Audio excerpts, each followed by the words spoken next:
вакцинаны жайып даярдагандан кийин күнүнө 150 жаранды кабыл алып, жана ошондой эле 90 адамдын бейтапканада жатып дарылануусуна шарт түзүлгөн.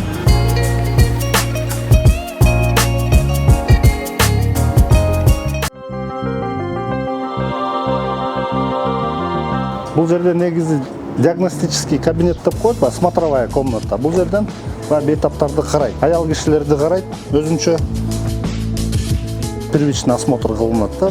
Кандай жабыркаланган, ушундайда негизи биякта төртөө туруш керек. Кийинки жана инструменталдык аныктоо деп коет, дарт аныктоо.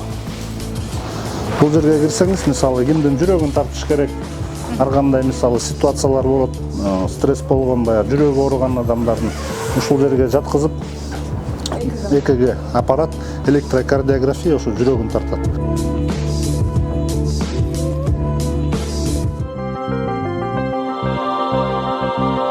Бул жак деген мобилдик аптека, шырманын артында унаа турат да, чоң машина турат.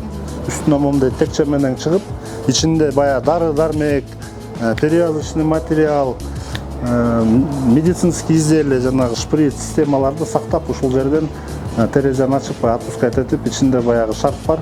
Аптекарлар үчүн стол, рабочий место. Анан тетиги жерди көрсөтүп койсоңуз. Мына бул ящиктер.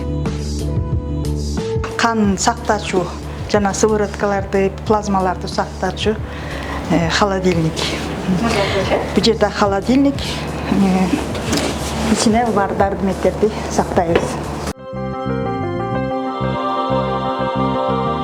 Автоматтык анализдер 5 мүнөттө баягы анализдерди 30-40 анализди 5 мүнөттүн ичинде жасаган атайын аппарат.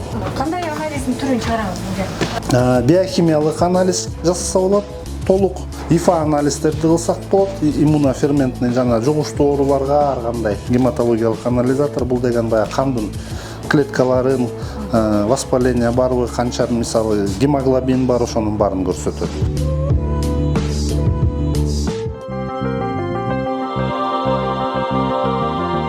Баягы санариптик рентген деп коет, мурун билесиңер.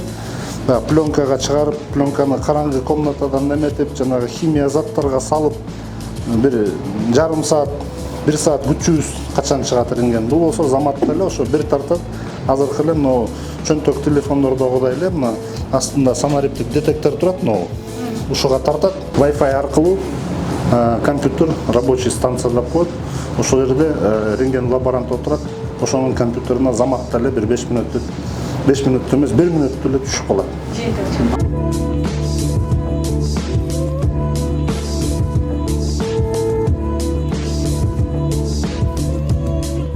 Мобилдүү бейтапканадагы мына ушул рентген аппаратынын өзгөчөлүгүнө токтоло турган болсок, эгер жабырлануучу ордунан тура албаган шартта болсо, анда бул аппаратты жанына алып барып рентген тартууга мүмкүнчүлүк бар.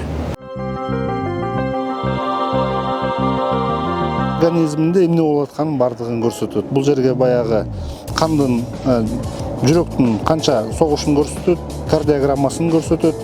Бул жерде кандай дем алып атканын көрсөтөт. Бул жерде баягы сатурация деп адамдын денесинде канча канда канча кислород бардыгын көрсөтөт, кан басымын көрсөтөт. Ушул бүт параметрлер бейтапка кошулгандан кийин ичинде сакталат да. 36-72 саатка чейин сактаса болот. Могу аппарат бул атайын ошол жүрөккө непрямой массаж сердца деп коет, ошону жасап турат. Өзү жасап турат. Анан баягы алгоритм бар өзүнүн.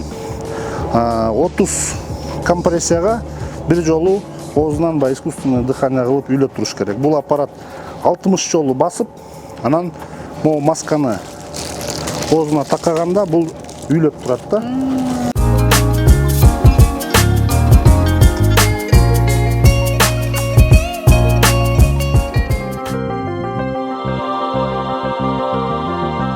Операционный стол бар.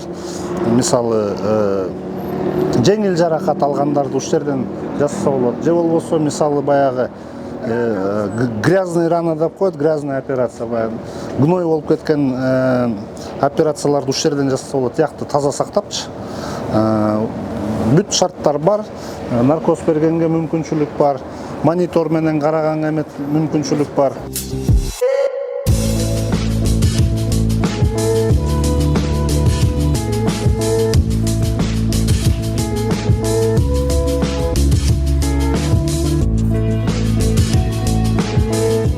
аппарат дагы биринчи жолу келип атат Кыргызстанга. Мен биринчи жолу көрүп атканым. Военно-полевая хирургияда мисалы же катастрофаларда баягы адам баласы жарадар болгондо көп кан жоготот да. Башка кан издеп отурбай, плазма издеп отурбай, ушул өзүнүн эле канын кайра алып тазалап ошол эле пациентке кайра куят да. Бул бөлмөдө күнүнө 20га жакын оор операциялардын түрүн жасоого мүмкүнчүлүк бар. Өзүңүздөр көрүп тургандай, бардык керектүү медициналык аппараттар менен жабдылган.